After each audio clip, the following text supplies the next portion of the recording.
Always so great to see you guys here with me on Skillshare. Today, we're gonna draw a seahorse. Just like my first character design class when I do the penguin, make sure you check that class out if you haven't already, so we can do this cool Disney style with Disney eyes and cute and cuddly and just memorable and lovable characters.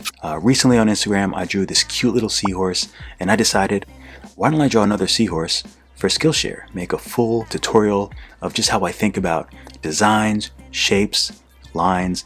I'm going to include my brushes, a color palette, but you can use any color you want. I want you to be creative. If there's something that you like better than what I'm doing, then you do that. Ultimately, this art is for you. This class is for you. It's for you to learn and for you to get better. And I want you to take all of what I teach you and make it yours.